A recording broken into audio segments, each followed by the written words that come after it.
Les prédictions des analystes internationaux à propos de la Troisième Guerre mondiale commencent à se réaliser. Les nations entrent à nouveau dans une série de conflits, plongeant l'humanité dans le chaos et le désastre.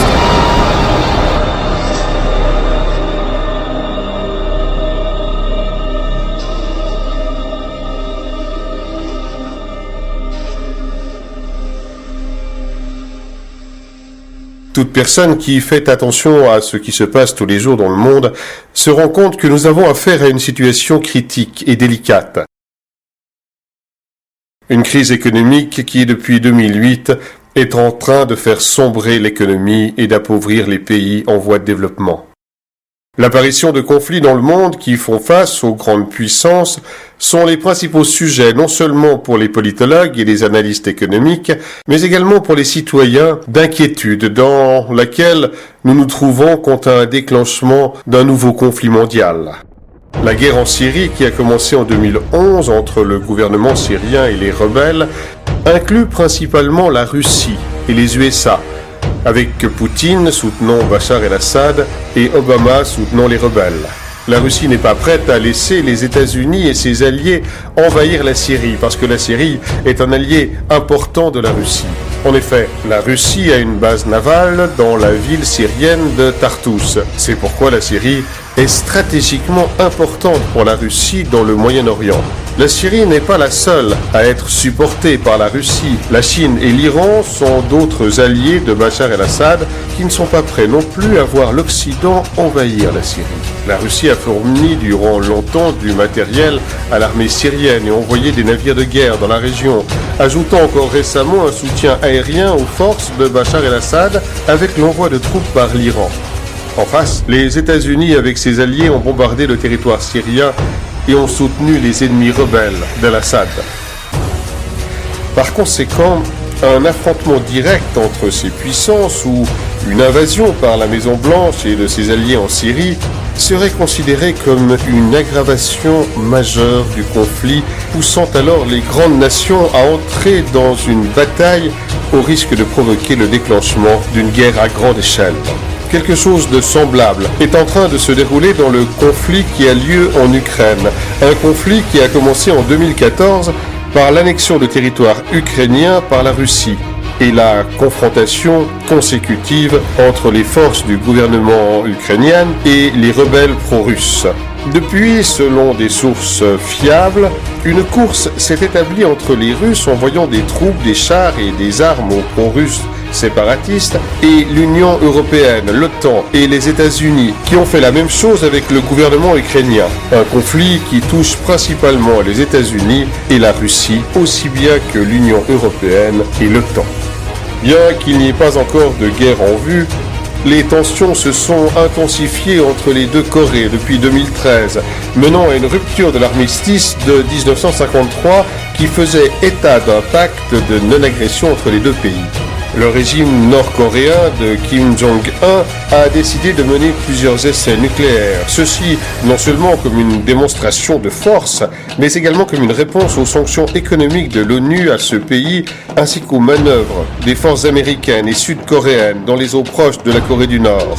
La reprise d'un conflit entre la Corée du Nord et la Corée du Sud, avec la participation des États-Unis à l'appui de ce dernier, verra probablement l'implication de la Russie dans cette guerre et surtout de la Chine, qui soutiendront tous deux le régime nord-coréen. Le programme nucléaire iranien, sur lequel le gouvernement de l'Iran communique, aurait pour objectif de contribuer à l'amélioration de la santé, a rendu suspicieux le gouvernement d'Israël et les États-Unis, qui pensent que le véritable objectif de ce programme est de créer des bombes nucléaires pour attaquer Israël ou les États-Unis. Ainsi, les États-Unis, avec l'Europe, ont décidé d'appliquer des sanctions économiques à la nation iranienne afin d'empêcher la production de ces prétendues armes de destruction massive. Cette situation est à l'origine de fortes pressions, en particulier entre l'Iran et Israël, ce dernier affirmant qu'il est prêt à attaquer l'Iran pour mettre fin à son programme nucléaire. Nous savons tous à quel point cela serait grave si les États-Unis et Israël envahissaient l'Iran, car la Russie et la Chine supporteraient alors l'Iran sans hésitation. Concernant la situation diplomatique complexe entre les États-Unis et le Venezuela, il faut se rappeler la crise vécue par la Bolivie, qui a engendré des manifestations antigouvernementales sanglantes contre le gouvernement de Nicolás Maduro, puni par le gouvernement des États-Unis avec des sanctions économiques sévères. Ceux-ci ont alors tenté d'envahir le Venezuela sous prétexte de protéger la population civile. Un conflit grave pourrait commencer, impliquant d'autres alliés du Venezuela, incluant plusieurs pays latino-américains, ainsi que probablement la Russie et la Chine.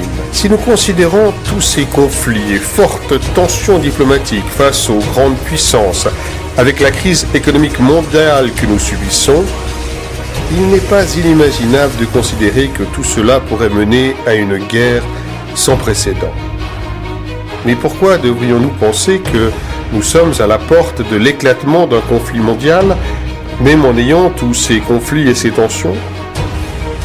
Il y a eu d'innombrables conflits localisés depuis la fin de la Seconde Guerre mondiale. Alors, pourquoi céder au pessimisme et aux avertissements alarmistes ? Cependant, le meilleur moyen de comprendre pourquoi les puissances considèrent ensemble qu'une guerre est plus que probable est de regarder le genre de décisions qu'elles prennent en ce moment.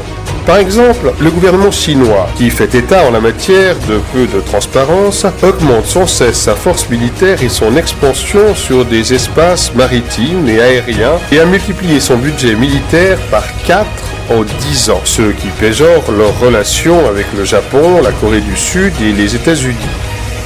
En outre, la Chine a augmenté ses importations de riz de 400%, de 575 000 tonnes de riz en 2011 à plus de 2,6 millions de tonnes en 2012. Et pourtant, ce qui nous alarme est que toutes ces quantités de riz sont actuellement stockées. En outre, le gouvernement chinois a construit au cours des dernières années de grandes villes avec une capacité d'accueil de 64 millions de personnes, aujourd'hui achevées sans être encore habitées. Elles sont construites dans des régions éloignées des zones périurbaines.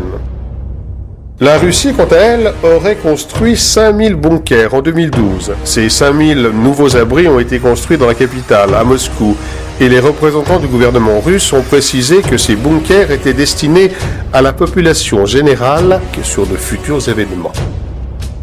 L'Europe, quant à elle, a rapidement construit et équipé ce qu'on appelle le Domesday Seed Vault à Svalbard, en Norvège. Une place qui contient des dizaines de milliers de variétés de semences, conservées en cas d'événements majeurs, comme une guerre nucléaire ou une catastrophe naturelle.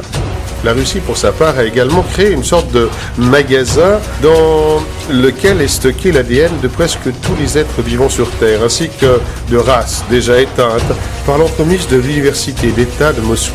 Le projet vise à recueillir l'ADN de tous les êtres vivants existants, de les geler et de les préserver. D'autre part, le gouvernement américain a accumulé des dizaines de millions de denrées alimentaires d'urgence ainsi que d'autres fournitures et a créé des centres de distribution d'urgence à travers tout le pays. Le gouvernement a également acheté près de 2 millions de pièces de munitions au cours des dernières années. Le Pentagone a développé et entraîné des simulations d'effondrement économique à grande échelle avec troubles civils.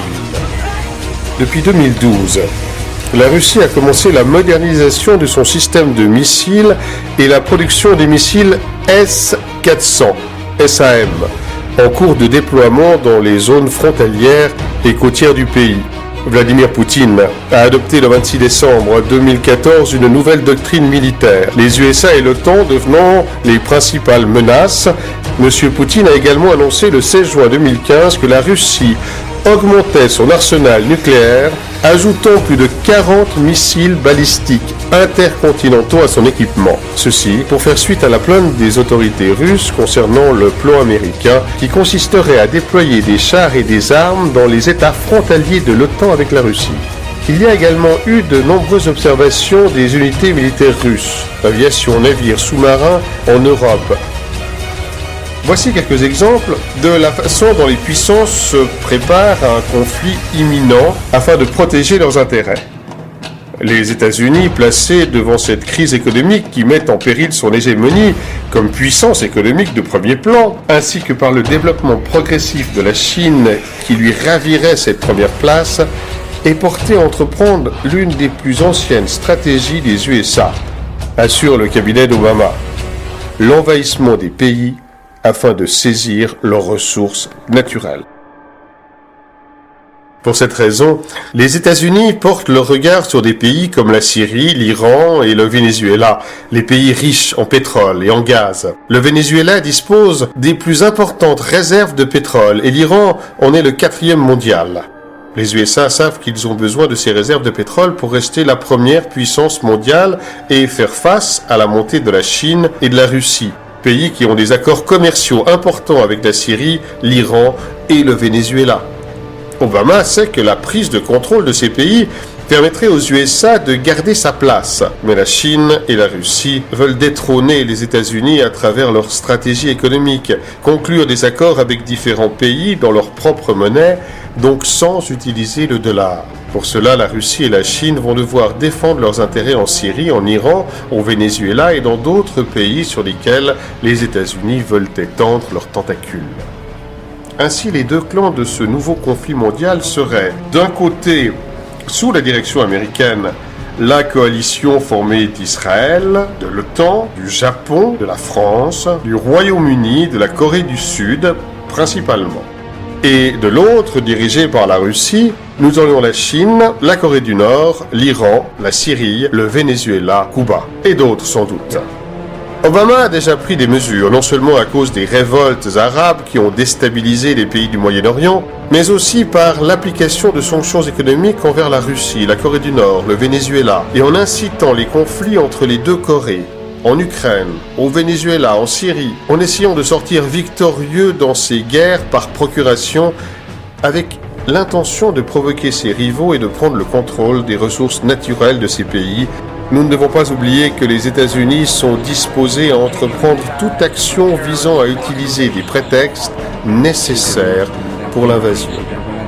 Ces mauvaises actions sont non seulement perpétuées par les États-Unis, mais par d'autres puissances qui utilisent l'élite pour convaincre l'opinion publique de procéder à une mesure ou une décision ultérieure qui atteindra leurs véritables objectifs. Si nous passons en revue les archives de journaux de notre histoire, nous pouvons trouver de nombreux exemples d'attaques autogérées ou des attaques sous de fausses bannières, comme par exemple l'incendie du Reichstag en Allemagne en 1933 par les nazis, accusant un communiste hollandais d'y avoir mis le feu et ainsi avoir le prétexte pour mettre un terme à ses adversaires communistes.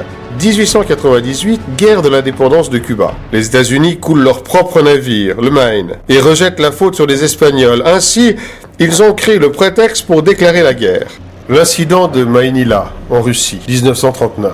À cette époque, l'Union soviétique avait besoin d'une excuse, d'un prétexte pour commencer l'invasion de la Finlande. Le gouvernement soviétique a alors décidé d'une fausse attaque finlandaise en faisant tirer les canons contre son propre peuple dans la région de Maïnila, région limitrophe de la Finlande, puis rejeter la faute sur les Finlandais afin de les envahir. Les attaques du 11 septembre 2001, les attentats de Madrid en 2004 et de Londres en 2005 sont forcément des attaques, ou plutôt des auto-attaques qui continuent à jeter le doute sur les faits, mais qui sont suffisamment satisfaisants pour continuer à convaincre la citoyenneté de la permanence des militaires dans le Moyen-Orient, par la nécessité de lutter contre ces terroristes, afin d'avoir accès aux ressources naturelles de ces pays. Ainsi a commencé la lutte contre les terroristes qui, curieusement, ont été parrainés et financés par ces mêmes personnes qui maintenant les chassent. Walked away from this, didn't give them money today, it would be worse for us from a security standpoint. I do. We're building a relationship that just did not exist. I said in our last trip when you were with me that we had a huge trust deficit, in part because the United States had, to be fair, we had helped to create the problem we're now fighting. How? Because when the Soviet Union invaded Afghanistan, we had this brilliant idea that we were going to come to Pakistan and create a force of mujahideen, equip them with Stinger missiles and everything else to go after the Soviets inside Afghanistan. La même histoire régit désormais ISIS, le groupe terroriste formé d'une partie d'Al-Qaïda dont le financement provient principalement des États-Unis et de ses alliés du Moyen-Orient. La création de l'État islamique a eu pour effet d'accroître l'instabilité et le chaos déjà provoqués auparavant par l'Occident avec la propulsion des émeutes arabes en 2011 en Tunisie, en Libye et en Syrie pour renverser les gouvernements de ces pays et ainsi avoir accès à leurs ressources. Il est prouvé que les États-Unis ont financé ces révolutions et même des mercenaires dans ces pays formant les armées rebelles qui ont été fournis en armes à la fois par l'Europe et les États-Unis et qui finissent ensuite dans les mains des djihadistes. Parce que dans ces groupes rebelles, il y a non seulement des mercenaires engagés par les États-Unis, mais aussi des djihadistes appartenant à Al-Qaïda ou ISIS. Cette relation étroite entre les mercenaires et les djihadistes est le résultat d'une entreprise qui est responsable de leur formation afin de fournir des mercenaires au gouvernement qui souhaite les embaucher pour leurs activités. Une entreprise qui se fait appeler curieusement ISIS, Integrated Systems Improvement Services, et qui vise à l'amélioration des services des systèmes intégrés. C'est une entreprise qui offre une sécurité, des renseignements, de la technologie et de la formation au gouvernement et aux entreprises privées. C'est une entreprise qui forme des mercenaires. La création de ce groupe terroriste a aussi peut-être comme but l'intention de confondre l'Iran avec ses terroristes.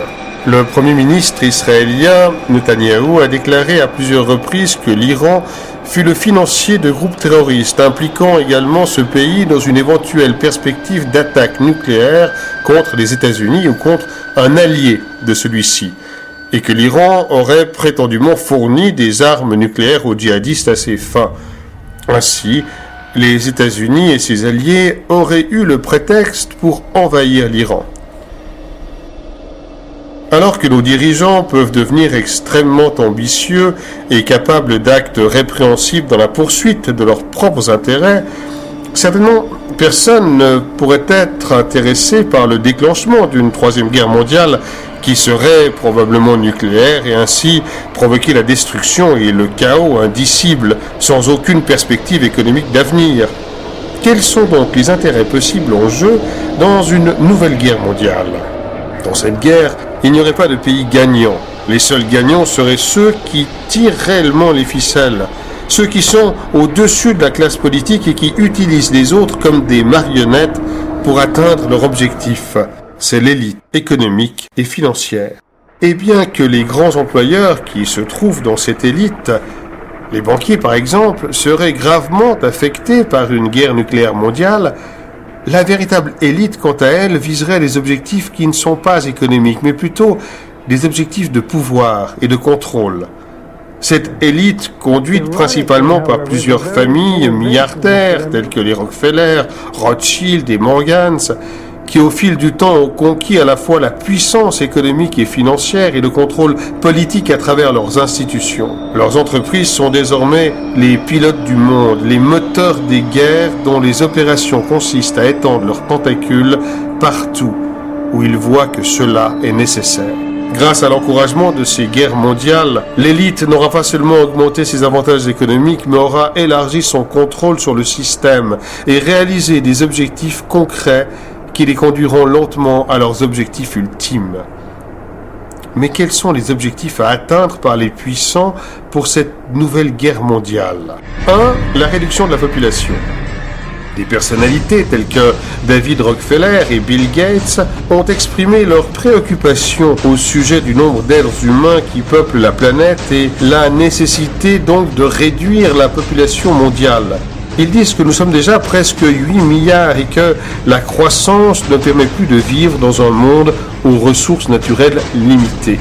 Non seulement ils souhaiteraient réduire la population mondiale et ainsi la pression sur les ressources naturelles, mais ce serait également cela qui leur permettrait d'exercer plus facilement un plus grand contrôle sur l'humanité. Une guerre nucléaire est parfaite pour tuer des millions de personnes, qui reste un obstacle à l'élite. Les pays qui ne sont pas touchés directement par le conflit, largage de bombes nucléaires par exemple, durement touchés par l'absence complète ou la rareté de la nourriture, ce qui se traduira par la folie des citoyens se tuant pour obtenir les dernières ressources restantes ou tout simplement se laissant mourir de faim. Deuxièmement, l'écroulement des États et de l'économie mondiale. L'un des objectifs importants de cette guerre mondiale est la destruction des États afin de pouvoir couler les économies, d'où une augmentation du chômage à 100%, ce qui provoquera une perte totale de la valeur de l'argent, puis une panique et le chaos parmi les citoyens qui devront rivaliser d'ingénuité et de combativité afin de pouvoir survivre. Cela aboutira à un vide du pouvoir politique et donc les gens seront laissés sans directive politique, sans personne pour maintenir l'ordre dans chaque pays, créant ainsi une situation internationale d'absence complète de contrôle, ce qui obligera l'humanité à être plus réceptive à l'introduction d'un nouvel ordre mondial. À ce stade, il est important de considérer les migrations de masse qui se produisent en Europe par des personnes touchées par des conflits, notamment en Syrie, et qui pourraient conduire à l'effondrement des États européens, amenant le chaos et la division au sein de l'Union européenne.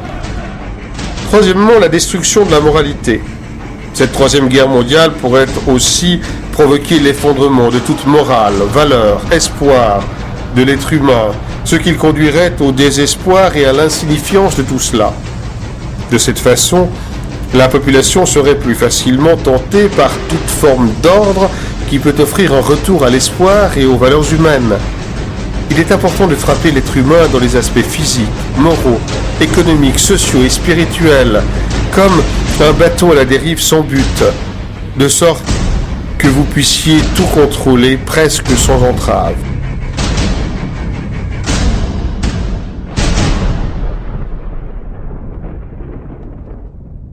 Tous ces facteurs sont nécessaires pour permettre, comme l'a dit Rockefeller, une crise parfaite, un grand cataclysme social qui oblige la population du monde à accepter la seule solution possible tant recherchée par l'élite depuis des années, la création d'un gouvernement mondial.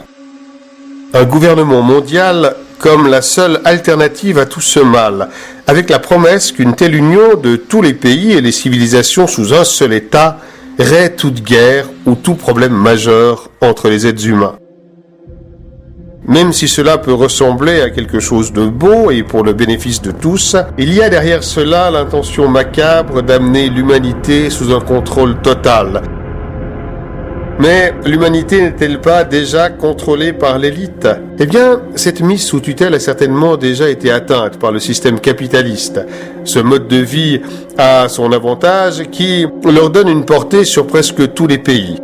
Cependant, ils veulent un contrôle absolu sur nous et réduire une grande partie de la population mondiale afin de rendre ce contrôle plus facile et plus viable et de mettre fin à l'augmentation incessante de la population qui pourrait entraîner de nombreuses instabilités. La Troisième Guerre mondiale est également nécessaire car une crise économique à elle seule ne devrait pas pouvoir entraîner le soulèvement nécessaire au niveau international. Mais en qui allons-nous placer notre confiance après tout ce chaos, après tant de corruption, d'injustice voulue par cette élite économique, financière et politique ? Les mêmes marionnettes politiques ainsi que l'élite économique et financière nous ont conduits à cet enfer. Nous savons qu'ils vont provoquer une nouvelle guerre mondiale pour créer par conséquent un ambitieux gouvernement mondial. Mais qui va pouvoir le conduire ? Cette dernière partie de la vidéo est une théorie sur ce qui pourrait arriver après la Troisième Guerre mondiale pour mener à bien la création d'un gouvernement mondial. Nous la présentons comme une hypothèse dans laquelle vous pouvez décider de croire ou non, mais nous vous recommandons de ne pas l'oublier. Nous vivons dans un système non seulement de criminels et d'assassins, mais également dans un système caché, un système qui est à nous, qui nous ment, dissimule des informations. Il nous cache les découvertes de remèdes pour des maladies qui ne peuvent soi-disant pas être guéries, comme le remède contre le cancer. Des avancées technologiques fortes, la manipulation génétique de l'ADN humain ainsi que toutes les expériences sur les animaux qui ne sont officiellement pas dévoilées. Que penseriez-vous si je vous disais que la technologie à laquelle nous sommes habitués à voir dans les films ou que certaines personnes affirment avoir vu, en étant persuadées qu'il s'agit d'une technologie venue des extraterrestres, que cette technologie a bel et bien été créée ici, sur Terre, par les gouvernements. Ah, certes, vous pourriez penser que je suis fou, que c'est impossible et que nous sommes juste des lunatiques qui avons vu trop de films de science-fiction. On sait que les nazis ont été les pionniers dans la création de ce qu'on appelle la technologie antigravité. Le général de la SS, Hans Kammler, qui était aussi ingénieur scientifique, était chargé du développement du missile V2, des avions à réaction, des ailes volantes, et était en charge d'un projet pour créer un véhicule capable de monter en flèche comme les fameux prototypes d'OVNI. Les nazis étaient en charge de plusieurs essais sur cette nouvelle technologie d'antigravité qui ont été confisqués par les Américains après avoir remporté la guerre à travers l'opération Paperclip. Cette opération a permis à de nombreux scientifiques nazis d'émigrer aux États-Unis afin de poursuivre leurs recherches. Parmi les scientifiques nazis, le plus connu fut Wernher von Braun, qui était en charge de nombreux projets de la NASA. Nous pouvons nous demander ce que vient faire toutes ces informations avec la Troisième Guerre mondiale et pourquoi l'élite nous cache ces informations. Selon certaines sources, l'étape finale que l'élite mettra en place après la Troisième Guerre mondiale, après la création du gouvernement mondial, sera une fausse venue des extraterrestres. Autrement dit, l'élite a préparé une présentation de fausses hypothèses sur des êtres d'autres planètes qui viendraient pour nous aider. Ce mensonge sera orchestré par l'élite et soutenu par leurs établissements de médias.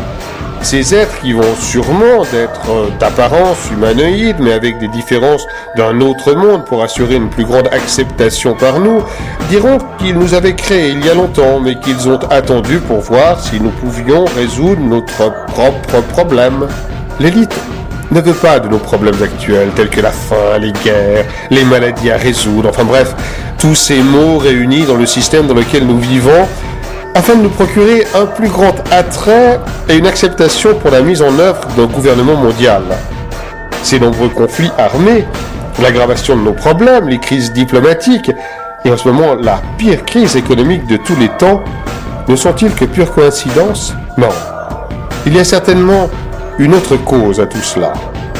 Il est compréhensible que cela semble paranoïaque et manque de crédibilité, mais si nous examinons le système dans lequel nous vivons et regardons le bombardement constant des médias sur l'hypothèse d'une vie sur d'autres planètes à travers des séries, des films, musique, des politiciens, des personnalités de l'Église, pour parler de ce sujet d'une manière sérieuse, nous nous rendons compte qu'il y a derrière cela une farouche intention de nous convaincre sur une telle idée. Et si vous pensez que personne ne croira à cette farce extraterrestre, je vous donne un exemple historique. Le 30 octobre 1938, une émission de radio à New York a publié une fausse histoire d'une invasion extraterrestre, transmise par l'animateur de l'époque, Orson Welles. Le programme était une dramatisation d'un livre appelé « La guerre des mondes », diffusé comme si c'était une vraie nouvelle. Le résultat fut que des milliers et des milliers de personnes ont fui New York, persuadées d'une attaque extraterrestre. Si à l'époque ce fut un succès, imaginez ce qui pourrait arriver aujourd'hui avec toutes ces technologies opérationnelles et des êtres humanoïdes créés dans les laboratoires. Les gens qui ont revendiqué cette farce d'un atterrissage extraterrestre étaient des scientifiques de la NASA. Wernher von Braun, avant de mourir, a averti que l'élite préparait un faux atterrissage extraterrestre comme stratégie pour attirer les masses vers un gouvernement mondial. Et Bill Cooper, un ancien membre de l'armée américaine, tué par la police en 2001, avait affirmé que les ovnis sont créés par notre technologie, il y a longtemps, et gardés cachés pour cette farce théâtrale. Nous ne savons pas si cette hypothèse de faux extraterrestres est vraie, et nous la présentons en tant que telle, comme une hypothèse à laquelle vous pouvez décider de croire ou non. Mais nous vous recommandons de ne pas oublier que cet atterrissage de faux extraterrestres pourrait se reproduire et ainsi éviter de tomber dans le piège.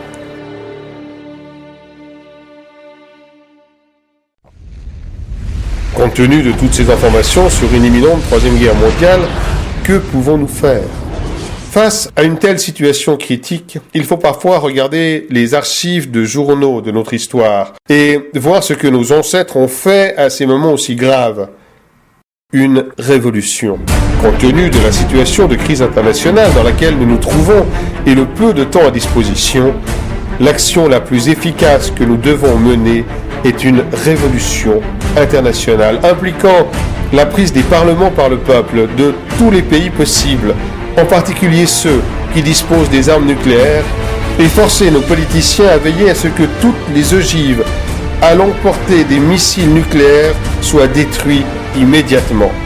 Nous avons pour cela besoin de convaincre les organismes de sécurité, de l'armée, de l'État, afin qu'ils nous rejoignent, car nous aurons besoin de leurs aides et des armes. Mais la première chose qui doit être faite avant toute action énergique est de diffuser cette information afin qu'elle puisse atteindre le maximum de personnes et partager cette vidéo à travers les réseaux sociaux en utilisant les mêmes réseaux pour créer un espace de débat et de décision au niveau international.